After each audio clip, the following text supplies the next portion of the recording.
దోస్తులకు special gift. బాబు నితీష్కు మోదీ ప్రాధాన్యం. AP రాజధానికి అమరావతికి 15,000 కోట్లు. పోలవరం పూర్తికి సహకరిస్తామని హామీ. బీహార్కు 59,000 కోట్లు కేటాయింపు. ఈసారి అత్యధికంగా ఈ రెండు రాష్ట్రాలకే. దాదాపుగా ఉన్న సగం బడ్జెట్ కూడా ఇక వీళ్ళిద్దరికే ఇచ్చారు. చూడండి దోస్తులు ఎట్లున్నారు. ఓ పక్క ఆయన, ఓ పక్క ఈయన. చంద్రబాబు నాయుడు గారు, నితీష్ కుమార్ గారు 59,000 కోట్ల రూపాయలు ఒక బీహార్కే ఇచ్చింది. దాంట్లో రోడ్లు బాగు చేసుకునేదానికి 26,000 కోట్ల రూపాయలు నిన్న బడ్జెట్ ప్రవేశపెట్టారు.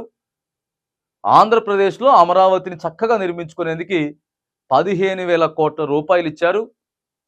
పోలవరాన్ని తొందరగా పూర్తి చేస్తామని చెప్తా ఉన్నారు. ఇక బీభత్సమైనటువంటి గిఫ్ట్ ఇచ్చేసేసారు. 15,000 కోట్లు ఇచ్చినవే పక్కనే ఉన్నటువంటి విడిపోయినటువంటి ఆంధ్రప్రదేశ్కి ఒక్క 1,000 కోట్లు తెలంగాణ రాష్ట్రానికి కేటాయించకపోతే. అందుకే మనం చెప్తా ఉన్నాం, ఇక్కడ 8 మంది ఉన్నారు తెలంగాణలో కాంగ్రెస్ ఎంపీలు. ఏం లాభం? అది జాతీయ పార్టీ. జాతీయ పార్టీ కాబట్టి ఏం ముచ్చట చేయలేరు. అదే ఈరోజు రాష్ట్రంలో ప్రాంతీయ పార్టీకి ఒక 10 ఎంపీ సీట్లు వచ్చినా కానీ ఓ రేంజ్లో కింగ్ మేకర్గా అక్కడ నిల్చునేటోళ్ళు. ఇగో అందుకే తెలంగాణ సమాజం ఆలోచించండి. మనం అందుకే చెప్తా ఉన్నాం, ప్రాంతీయ పార్టీని మనం ఆదరించాలా. ప్రాంతీయ పార్టీకి చేదోడు వాదోడుగా ఎప్పుడైతే ఉంటామో ఇగో అప్పుడే మనం కేంద్రంలో చక్రం తిప్పగలుగుతాం. ఈడ ఒక ప్రాంతీయ పార్టీ కేసీఆర్ పార్టీ ఉన్నది, లేకపోతే కేటీఆర్ పార్టీ ఉన్నదో కాదు. ఏది ప్రాంతీయ పార్టీ అయినా సరే, ఈ కేసీఆర్ కూడా చేసిన తప్పులున్నాయి. దాన్ని టీఆర్ఎస్ నుండి దాన్ని తీసుకుపోయి బీఆర్ఎస్ చేసేసింది. ఆడ పెద్ద దెబ్బ పడ్డది. కానీ ఎప్పుడైతే ప్రాంతీయ పార్టీని ప్రజలు ఆదరిస్తే, ఇలా అదే జరిగింది చూడండి. ఒకసారి ఆంధ్రప్రదేశ్లో, బీహార్లో అదే జరిగింది.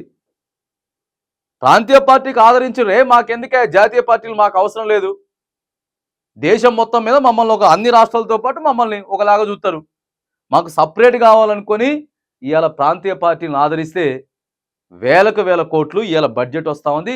ఆ రాష్ట్రం బాగవుతుంది, ఆ రాష్ట్రం అభివృద్ధి చెందుతుంది, అన్ని రకాలుగా అభివృద్ధి చెందేటటువంటి అవకాశం ఉంటుంది. ఆడ 15,000 కోట్లు పెట్టి అమరావతి బాగు చేసుకుంటే నిరుద్యోగులందరూ కూడా ఉద్యోగ అవకాశాలు వస్తాయి, మంచి మంచి ఐటీ కంపెనీలు వస్తాయి, ఎంతోమందికి పని దొరుకుతుంది, తద్వారాగా రాష్ట్రం డెవలప్మెంట్ అవుతుంది.